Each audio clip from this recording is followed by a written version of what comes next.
Well, hi folks, hope you're well. If not, get better quickly. That's an order. Thank you for the kind comments on previous videos. It's always helpful. And if you haven't, please make it a priority to press that subscribe button before we go any further. Do it right now. That's an order. Well, there we are. Can only ask. Those that matter are watching anyway. Excuse my dog for barking in the background. It's waiting for its dinner. I shall feed it to the other dogs if it carries on. There's a wonderful old saying, and I do like sayings, but one particular one always makes me chuckle. It's never try to teach a pig to sing, because it doesn't work and the pigs don't like it. And that is oh so true.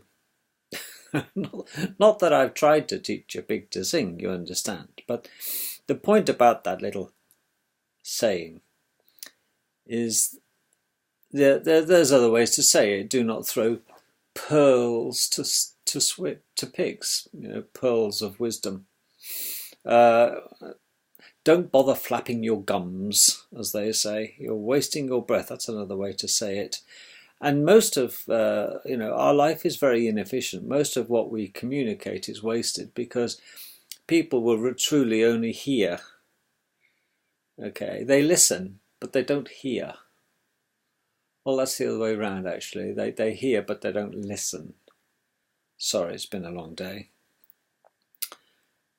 90% of what we do in life is utterly wasted. I think our communication is wasted. And in my writings, I've written some books. I wrote a trilogy, yes, a long time ago, of children's books. And they were geared towards adolescents and certainly young children. And one of those dealt with the world of bullying and how children should manage. But I put the essence of my advice in a story, so the child could munch it up, I suppose, and get the reality. And it's very often it's sugarcoating the reality of life in a story. So children have group sets of problems. They have turning into adults, i.e. the adolescence period. And yes, they are still children, really, although they seem to think they're adult. But the younger children have a problem with bullies and suddenly realizing there is a pecking order in our life. And this is what the 3 books were about. And they sold reasonably well, I think. Anyway, as life moves on, I am still writing a book. Be honest with you, I've been at it for about 4 years now, and I can tell you the title. It's called The Secrets of Pebble Dash Pond. Yes, I know, The Secrets of Pebble Dash Pond. Look out for that title. And I suppose eventually I will finish it, but it gives me something to do in my hours of being able to switch off. And what it does involve is a group of young children in the Victorian times moved to this old semi-derelict house by their rich record producer of a father and flashy mother. Move into this house. Now they've got the new money, nouveau riche, and they drag their children away from the city into living in the middle of the sticks in the middle of these woods. And they go into this rather stately home, which is overgrown, and they have it converted into a beautiful house. And there's some wild woods in the background that nobody's been in for a long time. And they find a pond, like a little fishing pond surrounded, and it's everybody's secret. It hasn't been visited by humans for years. Not that big, but not even that deep. It's the sort of pond that you'd see in a stately home, but not excessively big. But it has secrets within it. Anyway, that's as far as I go. And the children discover these secrets. And, I'm not saying any more. You have to buy the book. So, it's very hard writing original things because your mind tends to get polluted by my experience anyway of the books I've read. I can't use that. I know that because I read that book. I know that. So it's hard to be original. It really is very hard because, to be honest, there's very few original things on this earth. Well, there are many. We just haven't found them because we look but we don't see, don't we? Well, I've given up trying to teach pigs to sing, quite frankly, because I do recognise now that the pigs don't like it and it doesn't work. And I look at the people that surround me in the United Kingdom, my fellow patriots, compatriots, and my honest opinion is that we deserve what we get in this country. If you look at the realities of this, is that we have law and order, but we have laws, but we don't have any order. We have nobody to back the laws up, quite frankly. We are, as a nation, a toothless dog. I watched a video the other day of an interview of this truck driver, long-distance haulier, and he takes products from the UK in his lorry to France and Germany and these places, particularly France, and via Calais, dumps his load, so to speak, and drives back home.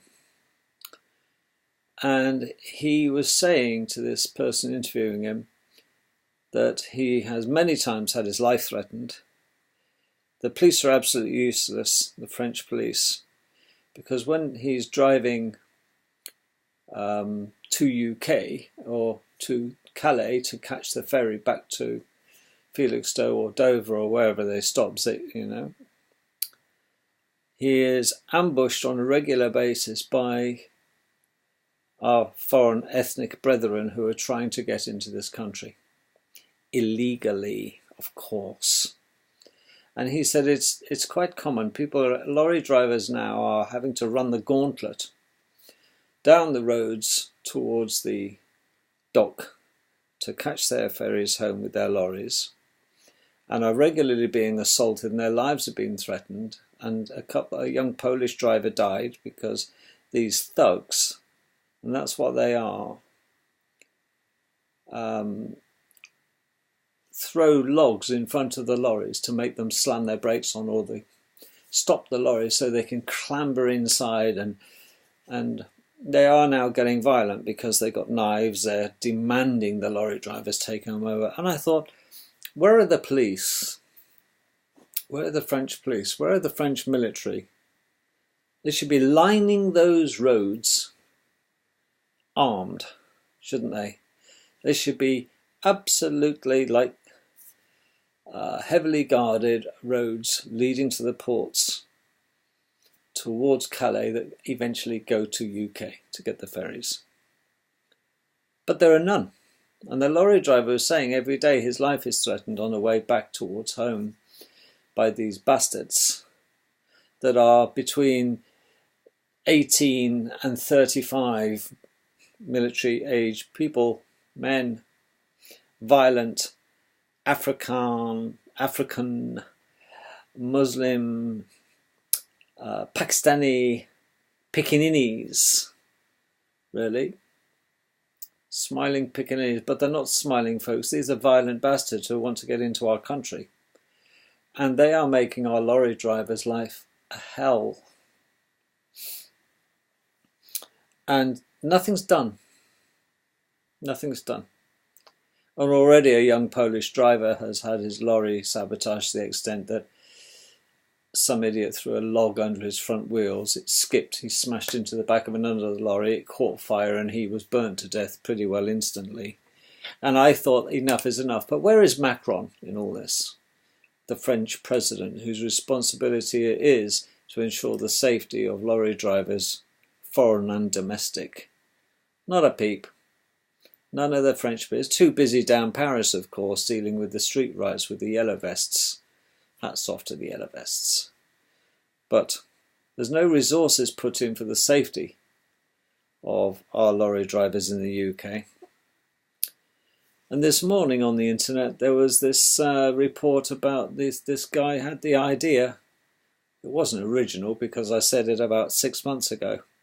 For those of you who know my videos, how we can get out of Europe and we can insist upon it. It's very simple. We paralyse this country as drivers. We just say, fine, if we don't Brexit on this date, the 29th, we'll just park our cars and lorries on the motorways of our country, the arteries of this living thing we call Britain, and stop. Get our pacing tables out and have a cup of tea and say it's turned out nice again, hasn't it? And paralyse this country. And this guy did this video, and it's on YouTube. I thought, I said this months ago. Now, I don't mind. It's not an original thought, well, it's original to me. But everybody's going, yeah, man, let's do it. Let's do it. But I guarantee you they won't. Because the majority of us, we talk the talk, but we don't walk the walk. Oh, I'd love to come, but haven't you met people like this? They got a problem. They want help yesterday. You got a problem. Oh, is that the time? I've got to go. I'm so sorry to hear about your problems. I can't. My hands are tied. I've got an excuse, a thin shell of truth again. Stuffed with a lie. The fact is they're too bloody lazy. We should have had our own civilian referendum in this country via the internet to say on the 29th of this month England expects every person to do their duty. Drive their car onto the motorways of our country, north and south, east and west, and take a pasting table with you. At precisely 8:30, stop, no matter what lane of the motorway you are in, and have a cup of tea. Okay, put some music on, and have a big party on the motorways of this country, and bring this country to a screaming halt. And only then will the politicians recognise the power of the people. And 17 and a few million people voted to get out of Brexit. Now, we live in a democracy, don't we, it seems? Well, where we are, the people have spoken.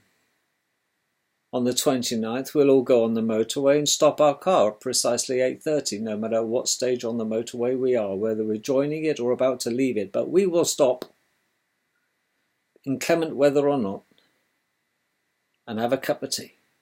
Us Brexiteers, yes, there'll be a few around us who are angry. I've got to get to work. Yeah, well, so have I, but my children's future and my life's future is more important than my employer currently, because I want to be listened to. And it's the only way that we can show people power, but we won't, because we're all talk, no action in Great Britain nowadays, because there is no patriotism in many people of this country, because we have lots of foreigners who come here on the take and they don't want to give. That's the problem. It's always up to somebody else to do it.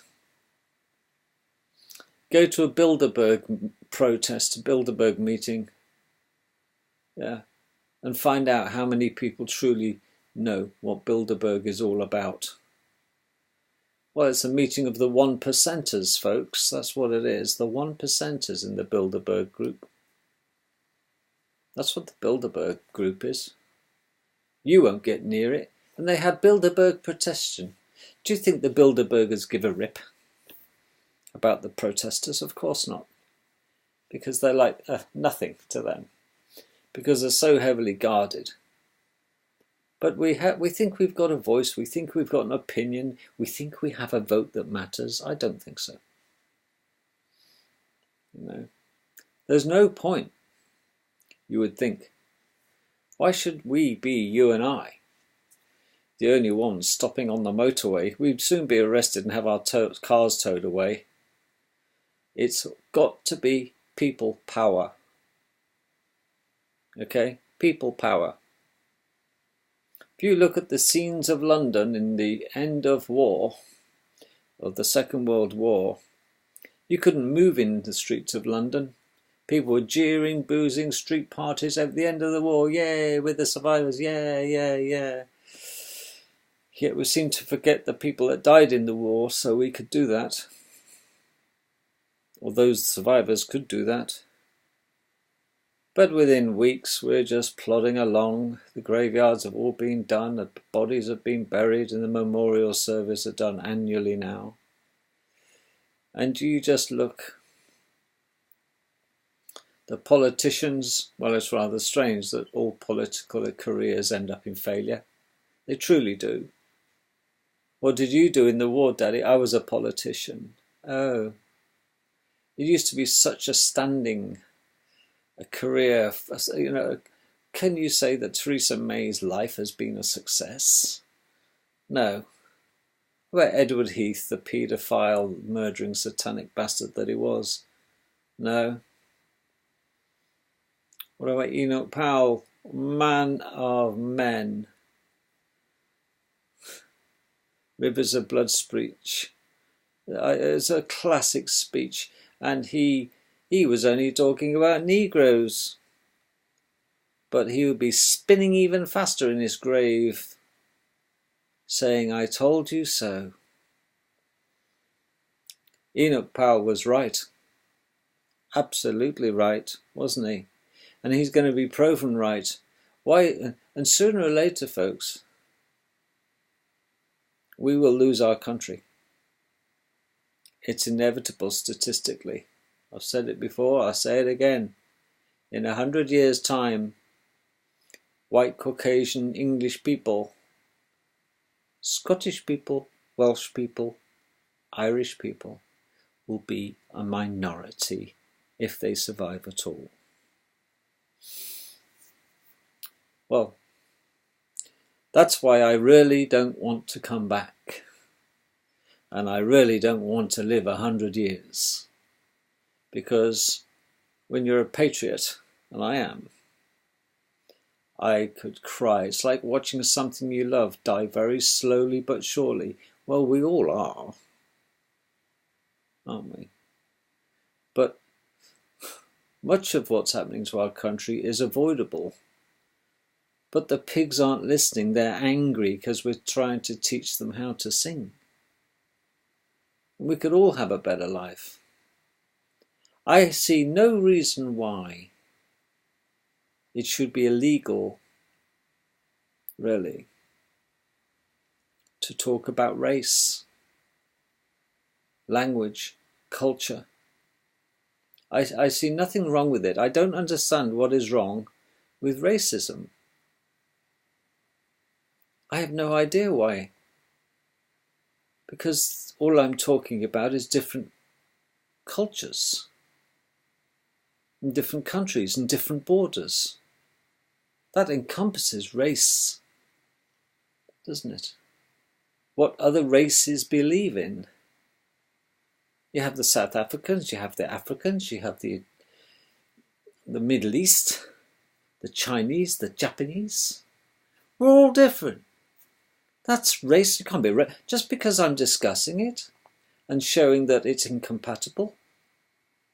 There is a reason that it was deemed fit that we should have our own country and they should have their country, because we are different. And look at anything in nature. There are opposites: black, white, wet, dry, rough, smooth. There is opposites. And nature decided to separate the opposites and different cultures, designs, and the elements within the designs in separate places of the world. Because you cannot homogenize 7.5 billion people. That's what they reckon there are, without upsetting a few. And this is why. This is why Africans have Africa, Chinese have China, Japanese have Japan, and British have Britain. It's very straightforward. But why is it illegal to talk about this? Because they don't want the truth coming out. It doesn't suit their purposes. Well, it suits my purpose precisely. Because if you want to know why the UK is in such a mess that it currently is it because we've been trying to put oil on top of water and giving it a damn good shake. I think you would grant me that I was right. You would say that I was right. That if I had a classroom full of children, mixed, running around, boys and girls, okay, and I told them to line up and pair up and stand against the wall, and there was one black child and the rest were white, and that black child was called Jemima. Okay. And I had a colleague come in and say, John, can you tell me which child is Jemima?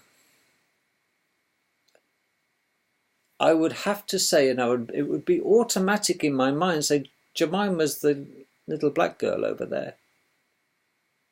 But I'd be castigated to the gates of hell for that. Because I was a racist. Because I mentioned that Jemima is black. Well, that's racist. You could have just pointed the child out. But she's black. Captain Obvious. She's the only black girl in town. Yeah. But we are so politically correct. We actually censor ourselves now in fear of being ridiculed and labelled a racist. Well, I think racist is just a description of race. It's the young Rastafarian guy over there with all his beads in his hair. Yes, that's him. Yeah, Rastus, that's his name. That's not being racist. But it would be classed as racist. How very dare you? This is the most ridiculous, politically correct nonsense. But it's been thrust upon us, folks, by the communists, rather strangely, and I will mention them every video. Because I can see a dawning of a new day. This is what we're heading towards. The George Orwell was massively understating in his book. He got it right, but he got it so tame in his books. We're heading for disaster. We are heading towards a multicultural world where there will be no national identity. You will all be the same. Okay? You will all live in squalor, in nothing bigger than a HGV container lorry dumped on a bit of grass, and that is your home, because you'll be allocated so many square meters per human. It's coming. I wouldn't laugh about it, because this is what's going to happen to your great-grandchildren probably, if not your great-grandchildren or your great-great-grandchildren. And it's a little bit like this. We will be responsible for that because we don't want to hear it. No, didn't hear it. La la la la. Because a majority of people don't give a shit. They simply don't. Well, if they don't, why should I? That is always their mantra.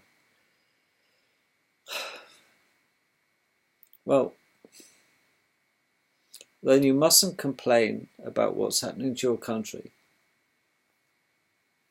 There's no point becoming a politician because it's a little bit like dipping your finger in a bowl of water. You'll displace a little bit and disturb some water. But the moment you get voted out or your party leaves, you pull your finger out, your space is soon filled. I think politics is such a waste of time because we don't need a democracy, folks. We need a republic. So I look at life now a little bit strange as I get older. I continue writing my little book. I have no idea if I'll make some money on it, quite frankly, but I find it escapism away from them, far from the maddening world when I'm in my Pebble Dash pond. Because I can make it my world. I can make good things happen. I can make bad things go away. If only I could do that in real life. I try to do it. And that's why I'm in the caring profession that I am, I suppose. And I'm not a psychopath. Yet we are being swamped with psychopaths and self-interested people who think nothing else but how to self-preserve and look after me. I'm all right, Jack, pull up the drawbridge. And it's a tragedy because Britain was such a lovely place. You only have to see that in old films. And it does surprise me even now when I watch the old black and white films. Even the early 60s and 70s films. And I have a chat with my wife and we have a bit of a giggle. Wow, look at the cars. And do you know what? We marvel and hanker after the old days. We truly do. And the kids of today can't see this. All they've been bought, it's easy, isn't it? It's amazing what we get used to very, very quickly. It creeps up on us. It's like our hair. We get our hair cut, us blokes. And we think, that's neat. Yep, lovely job. Yep, that's a 20 quid. Thanks very much. £20, for Christ's sake. It takes my barber 10 minutes. There's not a lot there, And you go, tough, that's expensive, 20 quid, shit. But he's done a good job, yeah. And then you think, fine. But a couple of weeks later, you look and think, bloody hell, my hair's long. You think, oof, I've only just had it cut. But you don't know your hair's growing until it's too late. You think, if you could invent something to drink or eat that would stop your hair growing at a precise stage, you'd make a fortune for the blokes, certainly for the blokes market, wouldn't you? Maybe women want to grow their hair, but men generally don't. They want to keep it relatively manageable to save myself 20 quid every 3 or 4 weeks. It's ridiculous. I have to have my hair cut at least once a month. I should be grateful I have hair, I suppose. But it's one of the things us men have to put up with unless we want to look stupid. And this is another thing about the beards. Now, yes, I have a couple of days off shaving. I think I'll give my skin a bit of relief from the razor because I inevitably slice my face. But I can't bear it. I can't. The thought of something on my face, like hair coming out this way, it's sinking, you see. And it's coming out this side, it's going straight through, I'm sure. Out. And I look at men with beards. Okay, I go for the tash and I go for the, the beard. But you look at the ethnic brethren, they've got these big black beards, and it irritates the shit out of me, quite frankly. It shouldn't, it really shouldn't, but it does. Truth be known, that I look at Western men, Caucasian male men, well, they would be men, Caucasian males, particularly in 19, 20 to 25 age range, who are growing the Islamic beard, and they're white Caucasian. They're Caucasian. What are they trying to say? I mean, why in the first place would you want to grow a beard? Why? Are they too lazy to shave? I get it that some men want a tash. Well, with my nose, I'd have a bit of a cheek underlining it, to be honest with you. I don't need to underline it to demonstrate it's a real honky. Sticky out. I've got a Roman nose. It's Roman all over my face, for Christ's sake. I don't need to underline my nose. People can see it already. But to grow this mass that's going to eventually, over a few days, attract masses of bacteria, fallen food, snot, and achoo, and they think that's it, clean, wipe it. And they're doing this all the time. Men with beards, it's itching and look like they've got nits and you think, get over yourself. Why is it? You tell me. Answers on a postcard down below. That normal men have beards. What's the attraction? Do people not? Do they think that it makes them look more attractive? Oh yeah, my wife loves it. Oh yeah. Does she really? Well, okay. But what? Please tell me what the attraction is of having a beard or facial hair. It's bad enough having it on the top of your head, trust me. But why do they try to? Is it because, look, the white guys who have got the beards, oh God, the other thing is that drives me insane, and I shouldn't, but I will, is that I'm not a great fan of, I don't mind women with ginger hair, quite frankly. I think it's very Irish, very beautiful. But men with ginger hair, I don't know. What is this thing? I mean, it's my problem, not yours, but I just don't find, I suppose it's because all the guys I have ever experienced in my school and life have been ginger, have proven to be bastards or unreliable or shysters and totally egocentric. That's just my experience of ginger people. Right or wrong, I'm sorry to say, it's true in my experience. And I avoid them like the plague. They are, well, I'm half Scottish, and there's a lot of people in Scotland that are ginger. Yes, lots of people in Ireland, ginger. Beautiful girls in ginger, because their skin is fair. It's a female thing. But men who are ginger, oof. Well, this is why I question the ginger royal. Why is he ginger when the rest of his family... Well, Henry VIII was ginger, wasn't he?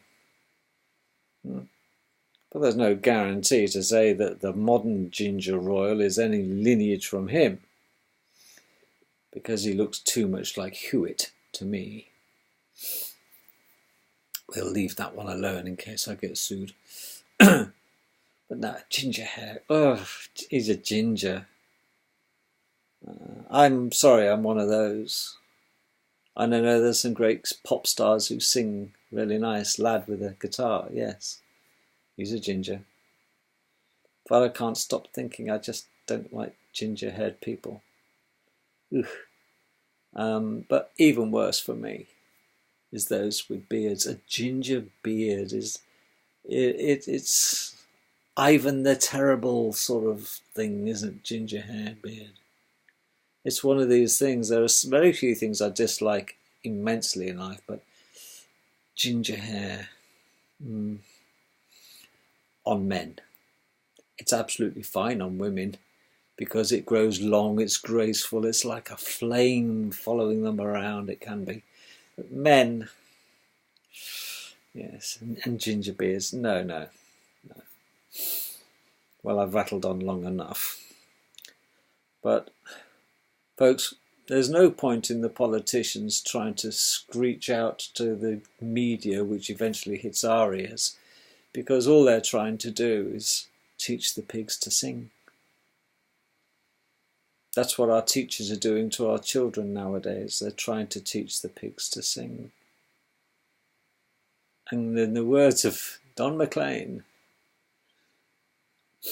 they're not listening still, and perhaps they never will. What a great song, Vincent, isn't it? Starry, Starry Night. Well, I've given up trying to teach the pigs to sing because I really don't want to piss them off. And I'm flapping my gums for nothing.